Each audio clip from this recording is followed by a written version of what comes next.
प्रभू श्रीराम यांच्याबद्दल जितेंद्र आव्हाड यांनी वादग्रस्त वक्तव्य केलं। त्यानंतर सर्वदूर संताप पसरला होता। आता जितेंद्र आव्हाड यांच्यावर पुण्यामध्ये गुन्हा दाखल झालाय। हिंदू धर्माच्या भावना दुखावल्या प्रकरणी आव्हाडांवर गुन्हा दाखल झालाय। धीरज घाटे यांच्या तक्रारीनंतर गुन्हा दाखल करण्यात आलाय। पुण्यामध्ये जितेंद्र आव्हाड यांच्यावर गुन्हा दाखल झालेला आहे।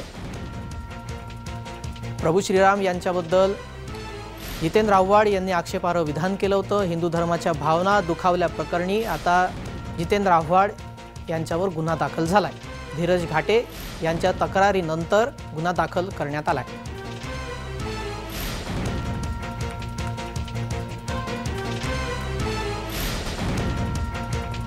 जितेंद्र आव्हाड यांनी प्रभू श्रीराम यांच्याबद्दल आक्षेपार्ह वक्तव्य केलं होतं।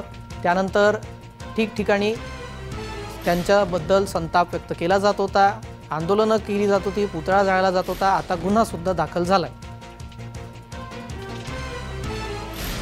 राजकीय वर्तुळात सुद्धा जितेंद्र आव्हाड यांच्या वक्तव्याचा सर्वपक्षीय नेत्यांनी निषेध केला। आता जितेंद्र आव्हाड यांच्यावर गुन्हा दाखल झाला।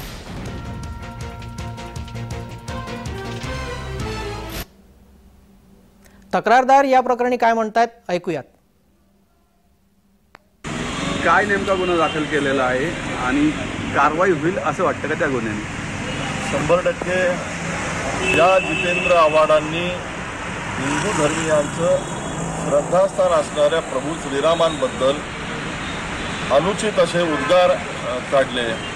मला असं वाटतं की देशभरामध्ये आत्ता प्रभू श्रीराम अयोध्येमध्ये 22 तारखेला विराजमान होत आहेत आणि हिंदूंच्या भावनांच्या विरोधामध्ये जितेंद्र आव्हाडांसारख्या राष्ट्रवादीच्या एका माजी मंत्र्यांनी आमदारांनी अशा पद्धतीने विधान करणं, काल आम्ही भारतीय जनता पार्टी म्हणून या विषयामध्ये आंदोलन केलं आणि आज आम्ही याची कायदेशीर माहिती घेऊन हिंदूंच्या भावना दुखावल्या म्हणून गुन्हा दाखल केला विश्रामबाग पोलीस स्टेशनमध्ये।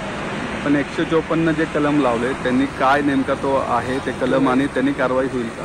नाही, याच्यामध्ये स्पष्ट आहे की हिंदू धर्मीयांच्या भावना दुखावल्या म्हणून कायद्याने प्रभू श्रीराम हे हिंदूंचं आराध्य दैवत आहे आणि या संदर्भात कायदेशीर गुन्हा दाखल होऊ शकतो।